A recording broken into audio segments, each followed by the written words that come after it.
बिस्मिल्लाहिर्रहमानिर्रहीम। अस्सलामुअलैकुम व्यूअर्स, कैसे हैं आप सब? उम्मीद करती हूँ आप ठीक होंगे। अल्हम्दुलिल्लाह मैं भी ठीक हूँ। आज आपके साथ मैं करेले गोश्त की रेसिपी शेयर करने जा रही हूँ, जो कि आज सीज़न है गर्मियों का, तो हर घर में ये तो बन ही रहे हैं। तो मैंने कहा चलें आपके साथ भी रेसिपी शेयर करती हूँ। तकरीबन 2 किलो करेले थे, उनको मैंने अच्छे से काट लिया है और नमक लगा के अब मैं इसको थोड़ी देर के लिए धूप में रख दूँगी, ताकि उसका जो पानी है वो निकल जाए। और धूप में रखने से इसका ये मकसद होता है कि वो नमक जो लगा होता है वो पानी, जो करेले जो अपना सारा पानी छोड़ दें। और फिर उसको अच्छे से दबा दबा के तो मैंने निकाल दिया उसका पानी, नमक वाला, और उसको धो लिया। धोने के बाद मैंने उसे साफ़ किया और फ्राई करने। अब इसको मैंने बहुत ज़्यादा डार्क ब्राउन फ्राई नहीं करना, इसको लाइट सा ही कलर रखूँगी। ये देखिए लाइट लाइट सा ब्राउन करूँगी और करेले जब तक फ्राई हो जाएंगे हमारे। अब अब मेरे करेले जो हैं वो फ्राई हो चुके हैं, और देखिए आपने कितना अच्छा इसका कलर आया है, बहुत ज़्यादा ब्राउन नहीं है।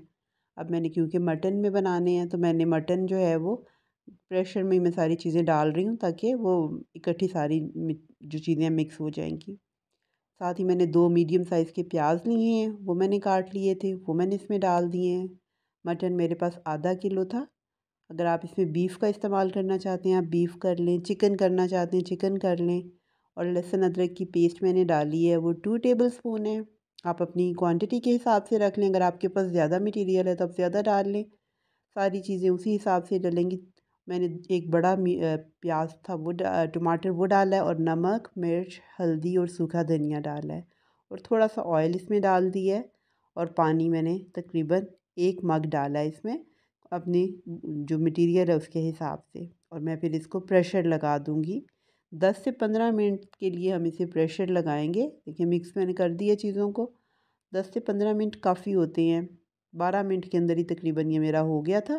तो मैंने उसको साइड पे कर दिया अब गोश्त को। तो मैंने जो मसाला है करेलों का वो बनाने के लिए अब मैंने प्याज उसमें डाल दिए। इसमें मैंने 5 से 6 बड़े साइज़ के जो प्याज थे वो लिए, क्योंकि प्याज और टमाटर से इसकी ग्रेवी ज़रा बनती है, जो मसाला इसका बनना है। ये देखिए अब मेरे इसको मैंने बहुत ज़्यादा ब्राउन नहीं करना, बस सॉफ्ट करना है थोड़ा। जब ये हो गए 5 से 7 मिनट मैंने इसको प्याज को किया है, तो उसके बाद मैंने टमाटर भी इसमें 5 से 6 मीडियम साइज़ के टमाटर आप डाल देंगे। छोटे हैं तो ज़्यादा डल जाएंगे, क्योंकि प्याज टमाटरों से ही करेलों की जो होती है ना, या भिंडी हो या करेले हो, तो वो उसमें इन्हीं से ही बनता है, मतलब मसाला ज़्यादा बन जाता है। ये मैंने अब इसमें डाल दिए, करेले डाल दिए हैं जो फ्राई करके मैंने रखे थे। तो वो आप इनको फ्रीज़ भी कर सकते हैं, अगर आपके पास ज़्यादा करेले हैं तो आप एक सारा एक टाइम पे नहीं डालते। मैंने भी इसमें आधे डाले हैं, बाकी मैंने रख लिए थे। अब इसमें नमक, मिर्च, हल्दी, सूखा धनिया और थोड़ी सी कलौंजी डाली है मैंने। और जैसे आम हंडियों में जो मसाले डलते हैं सिंपल वही डाले हैं। अब ये मेरी सारी जो है ना, सारा मटेरियल अच्छा सा मिक्स हो करना है, मैंने इसको थोड़ी देर पकाना है। प्याज, लहसुन, टमाटर हर चीज़ उसमें मिक्स हो गई है अब करेलों के साथ। ये गोश्त जो मैंने उधर प्रेशर में रखा था, अब मैंने इसको इसमें ट्रांसफ़र कर लिया है, क्योंकि वो दिखने में भी सही ज़रा, मतलब वो क्लियर उसमें नहीं आ रहा होता कैमरे में। तो मैंने इसमें फ्राइंग पैन में डाल के इसकी अच्छे से भुनाई कर रही हूँ। ऑयल क्योंकि मैंने बहुत ज़्यादा इसमें नहीं डाला, तो वो इतना बाहर नहीं आएगा। तो बस अच्छे से जब वो मेरे भुन गया गोश्त, तो मैंने जो सारा मटीरियल प्याज, टमाटर और करेलों का तैयार करके रखा हुआ था, मैंने उसमें ये गोश्त डाल दिया है।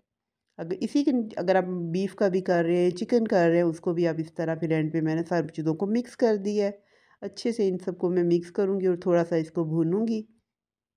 जब ये इसकी अच्छे से भुनाई हो गई हमारी, तो फिर आप इसमें हरी मिर्च, हरा धनिया डाल दें और थोड़ी देर इसको दम पे रख दें। तो ये मज़ेदार सी हमारी जो है ना करेले गोश्त तैयार हो जाएँगे। ये देखिए मेरे भी बहुत मज़े के करेले गोश्त तैयार हुए थे, और साथ इसको तंदूर की रोटी से या घर के फुल्के के साथ आप खाएँ, बहुत ही मज़े की लगती है और बहुत अच्छी रेसिपी है, बहुत ईज़ी। बिल्कुल कड़वे करेले नहीं बनते हैं इससे। आप ज़रूर इस रेसिपी को ट्राई करें।